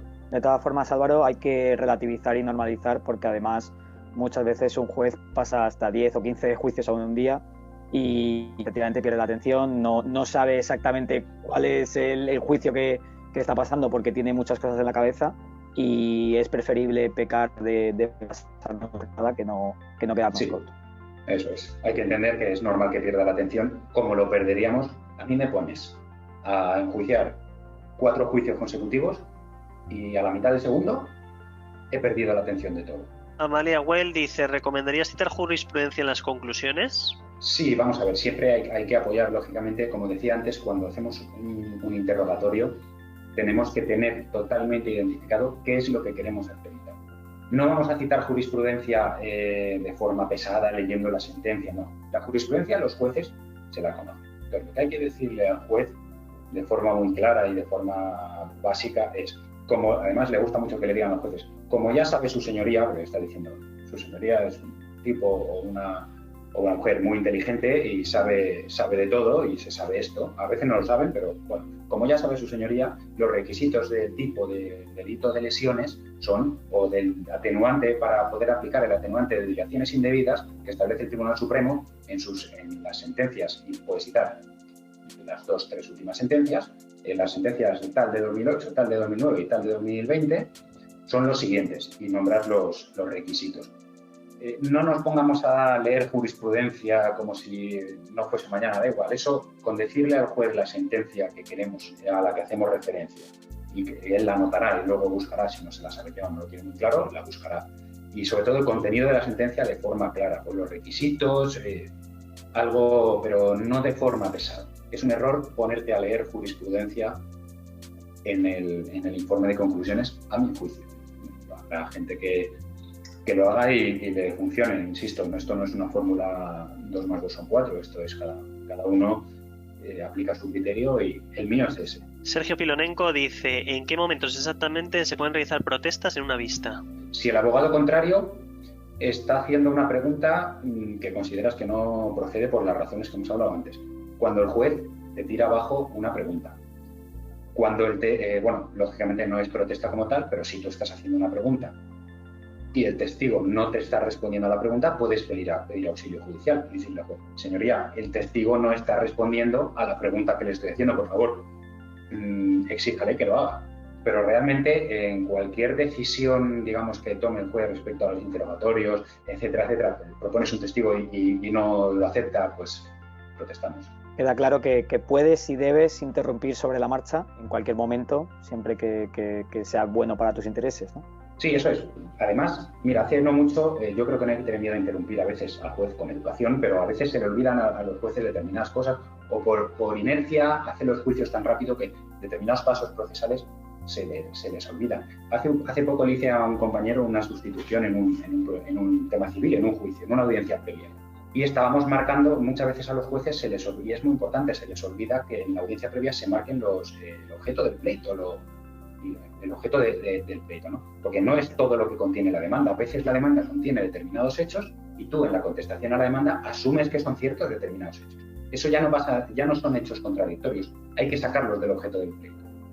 Entonces, a los jueces es muy habitual que se les olvide marcar el objeto de los hechos contradictorios en el pleito. Pues eso en la audiencia previa, yo cuando alguna vez que hago audiencia previa en civil, interrumpo al juez y digo, señoría, como hechos contradictorios establecemos los siguientes: o se le olvida darte paso para impugnar la prueba contraria, si se le olvida algún paso procesal al juez o no lo da por inercia, le interrumpimos con educación, señoría, con todo el respeto, pero esta parte quiere impugnar la prueba documental de la otra parte consistente en tanto.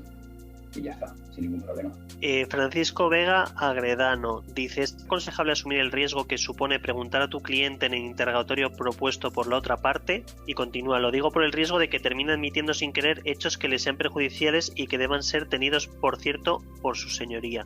A veces existe duda de repreguntar a tu cliente en su interrogatorio por el temor a que admita esos hechos. Si realmente hemos hecho antes un trabajo bueno con el cliente en el despacho preparando el asunto, nosotros vamos a saber, primero, tenemos que detectar si ese cliente va a ser capaz de, bueno, esto en el ámbito penal, que el acusado no puede responder, en el ámbito civil tiene que responder, sí o sí, ¿no? Pero en definitiva, si es el ámbito penal, tenemos que decidir nosotros si el cliente responde a todo, el acusado responde a todo o no, a todos los actores del juicio o no. Y segundo, si decidimos que responda a todo y la otra parte, y a una pregunta de la otra parte, nuestro cliente, digamos, la ha cagado y ha respondido lo que no debía, si no es algo realmente relevante, no vamos a incidir sobre él. Pero si es algo relevante, si es lo único que tenemos para la defensa, tendremos que repreguntar y esperar que el cliente haya entrado en razón. Si tenemos algún otro elemento probatorio de defensa, de nuestra postura, podemos omitirlo. Es que todo depende de si tienes algo más o no. Si es lo único que tienes, yo creo que debes jugártela, porque si no, no tienes nada que perder. Es decir, el único elemento de prueba que tienes o el único extremo de defensa que tienes, tu cliente te lo ha tirado por tierra en un interrogatorio de fiscalía. Y no tienes nada más para poder defender. Pues en tu interrogatorio te la tienes que jugar. Repreguntar de la forma que consideres que él puede entender que tiene que responder otra cosa. Pero ahora bien, si yo tengo otros elementos, otras pruebas con las que defenderme, eso lo voy a dejar estar y no me la voy a jugar, pues dependiendo de las circunstancias. Carolina López pregunta: ¿cómo podemos saber los requisitos de la jurisprudencia para el caso concreto? Yo hablo lo que más hablo es de penal, porque como es algo que me dedico es lo que mejor puedo poner ejemplos. Pero si yo tengo un asunto, por ejemplo, ese asunto que he dicho del tema del asesinato, vamos a ver. Si la acusación es de asesinato, yo tengo que plantear. Veo todo el expediente, todo el tocho de formas. Veo cuál es mi defensa. ¿Qué quiero pelear? Primero, ¿qué quiero pelear? ¿La absolución? ¿Es posible pelear la absolución? ¿Quiero pelear asesinato con atenuantes? Es decir, que me apliquen varios atenuantes para bajar la pena. ¿Quiero pelear que sea homicidio? Que en este caso es lo que yo peleé, que es homicidio. Primero, detectar qué es lo que queremos pelear. Y segundo, yo digo, vamos a ver, vale, una vez decidido que no voy a pelear la absolución, porque es india, voy a pelear que es homicidio. Yo lo que tengo que hacer es estudiar la jurisprudencia de los requisitos del homicidio, analizar mi expediente y decir, vamos a ver, de todo este expediente que yo tengo, ¿qué es lo que puedo utilizar para convencer, en este caso, al jurado? No es un tribunal, bueno, sí, un tribunal del jurado. En este caso, ¿qué puedo utilizar al jurado para convencerle de que es un homicidio? Pues los elementos del homicidio y yo desarrollar los interrogatorios orientados a hacer creer al tribunal del jurado que, por ejemplo, había posibilidad de defensa por parte de la víctima. ¿Cómo intento acreditar que había posibilidad de defensa por parte de la víctima? Aparte de con la declaración de mi cliente, que se da por hecho que va a estar contaminada con sus intereses.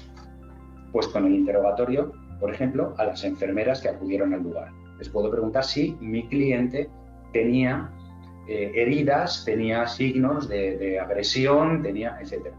Yo con esa pregunta, yo primero me he estudiado los requisitos del homicidio, y un requisito para que no fuese asesinato es posibilidad de la víctima de defenderse. Pues a partir de ahí estructurar los interrogatorios para intentar acreditar esos extremos que la jurisprudencia te pide que sea, para que sea homicidio y no sea asesinato. Tienes que trazar la estrategia previamente. Eso no lo puedes hacer durante el juicio. Eso sí que tienes que trazarlo previamente, pero no es... Al final, para trazarlo, lo único que necesitas es, al menos en el ámbito penal, pues qué delito se acusa y cuál es tu objetivo. Con eso, te estudias la jurisprudencia de cuál es tu objetivo. Si es un atenuante, pues te estudias la jurisprudencia de ese atenuante, qué se requiere para aplicarlo, y con esos elementos que exige la jurisprudencia, desarrollas la prueba para intentar convencer al juez o al tribunal del jurado que tú tienes razón.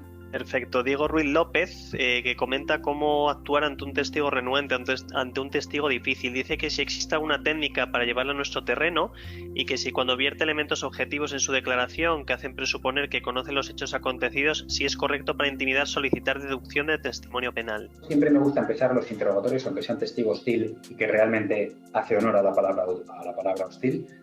Yo ahí lo que suelo hacer es empezar el interrogatorio de forma amable.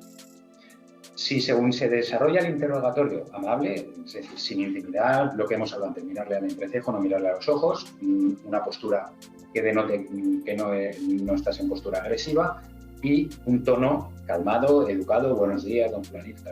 Si empezamos a desarrollar el interrogatorio y vemos que se pasa de listo o que es más listo de lo que pensábamos y no vamos a poder ablandarle por ese camino, lo que hacemos es cambiar el tono, ir subiendo el tono a tono hostil. Y si ya llega un punto que sí, efectivamente, detectamos que puede estar mintiendo, pues solicitar la deducción de testimonio para acojonar, siempre es una acción muy válida. Pero ya, claro, cuando has llegado al punto de que has alcanzado el nivel máximo, digamos, de hostilidad hacia el testigo, que tampoco es muy alto porque los jueces no te dejan ser excesivamente hostil con los testigos, y no es como en las películas americanas, prácticamente a veces a los testigos parece que les están acusando, ¿no?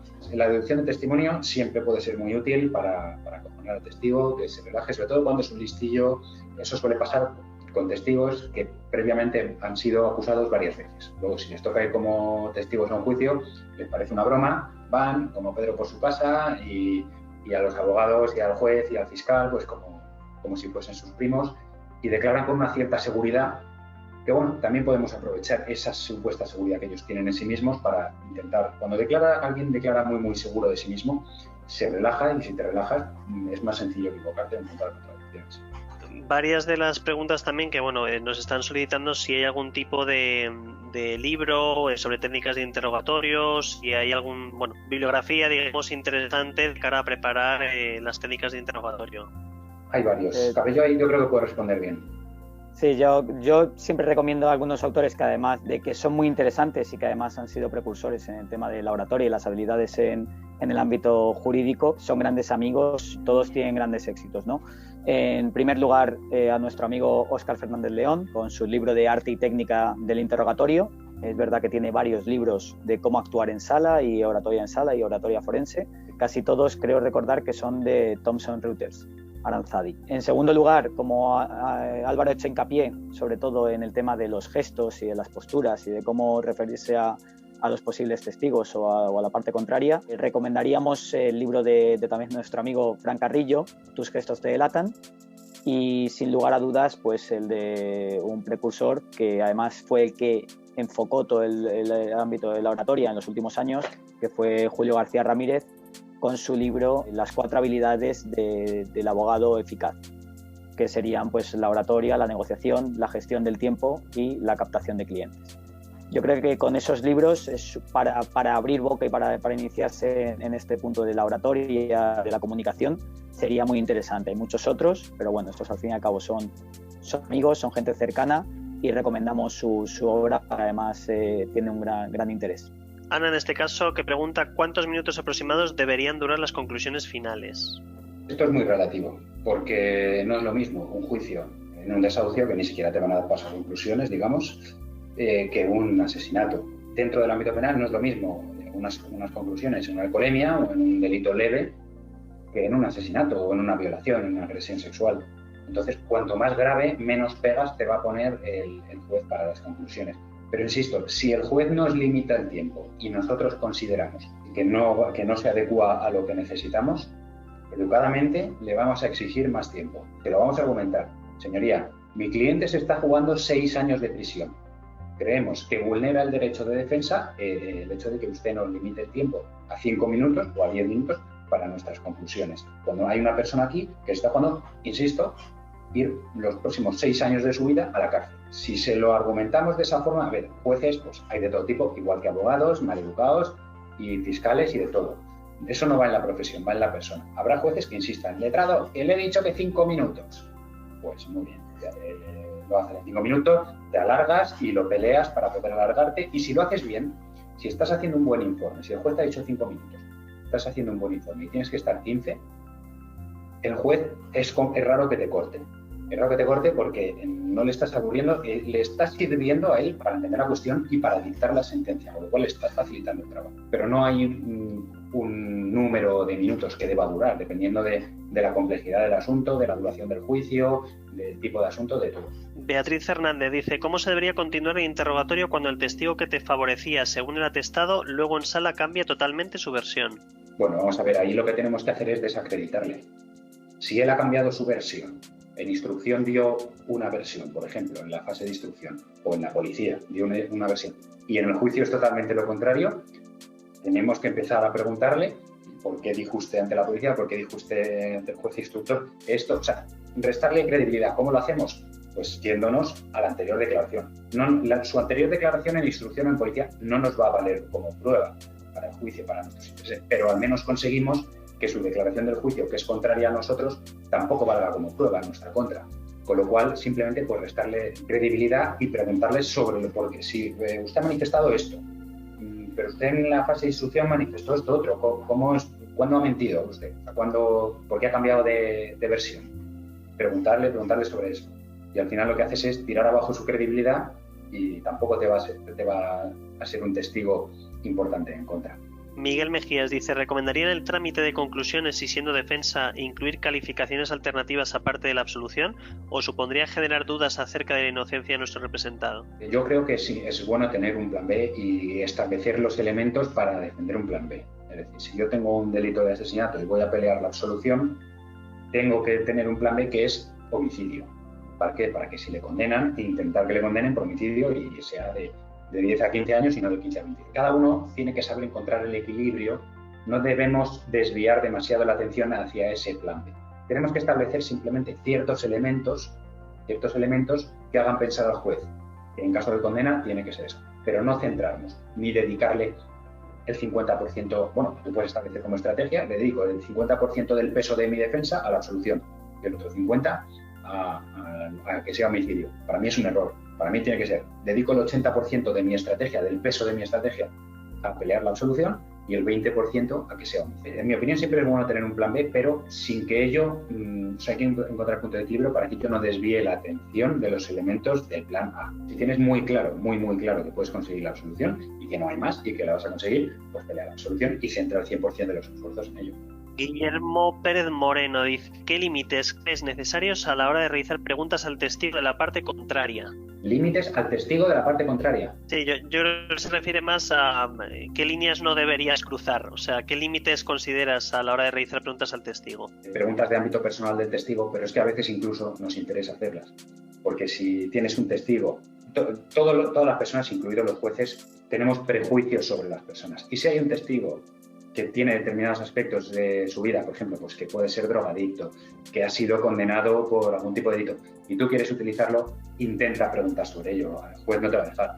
En principio tenemos que intentar evitar entrar en el ámbito personal de los testigos y preguntarle sobre cosas que son objeto del pleito, pero a veces si queremos desacreditar su testimonio, pues vamos a atacarle a intentar, si el juez nos lo permite, intentar atacar su credibilidad por esa vía, por las cuestiones personales, pues si es drogadicto, si ha sido condenado por tráfico de drogas o por malos tratos, al final no va a tener incidencia directa en el objeto del juicio, en el objeto del pleito, pero sí vamos a mermar su credibilidad. Muchísimas gracias, Álvaro, por todas tus explicaciones, por tu tiempo, y además me consta que les está siendo muy útil a todos los compañeros porque nos lo están agradeciendo tanto por mensajes privados como por el mensaje de preguntas. Así que muchas gracias por todo el trato, Álvaro. Bueno, gracias a vosotros, gracias a la gente. Y lo único, antes de terminar, Cabello, ahí en pantalla mis datos de contacto, pueden contactar conmigo para resolver las dudas que sean. Vale, tenéis Oye, por mi parte, desde aquí ha estado todo muy interesante, también muy significativo que haya durado más el turno de preguntas que la ponencia sí, eso habla mucho del interés que ha suscitado, Álvaro. Y nada, también otro libro aquí, un clásico de la técnica de interrogatorio, tanto a testigos como a peritos, etcétera, para vuestra bibliografía. Las técnicas de interrogatorio y la retórica. Sí, técnicas no, de la técnica de interrogatorio, simplemente. ¿De qué editorial? ¿Y autor? Editorial Ratche, con Julio García Ramírez, Luz Romero y Florentino García. Ah, sí, ese es muy bueno, ¿eh? Muy recomendable. Y muy práctico, además. Sí, yo me lo he leído un par de veces. Adelante, Alberto, remata. Sí, simplemente rematar que, como muchos de los compañeros nos están preguntando, vamos a hacer un curso más extenso en el tiempo de oratoria y también de habilidades. Lo haremos en el futuro. Todo esto lo estamos lanzando ahora deprisa y corriendo, y la verdad que estamos muy comprometidos para poder hacer llegar todo este tipo de formaciones y talleres a todos los compañeros. Simplemente porque alguna de las preguntas que además me está haciendo hincapié Ángel respecto al resto de los cursos y talleres que vamos a hacer todos los martes y jueves en principio. Talleres son abiertos para todo el mundo, y lo único, y aquí ya sí que te dejo paso para que cierres esto, José María, es verdad que tenemos una capacidad máxima de 500 asistentes y en este teníamos 700 inscritos, o sea, casi 600 inscritos, y claro, es difícil de coordinar. Pedimos disculpas a aquellos que se hayan quedado fuera o que no hayan podido entrar de primeras, y trataremos de ampliar ese cupo y de hacerlo lo más profesionalmente posible. Nada más, nos vemos el jueves si queréis con aplicaciones prácticas de los ERTEs. Muchas gracias. Gracias, Álvaro. Gracias, José María. Feliz tarde. Gracias. Gracias a todos. Hasta luego.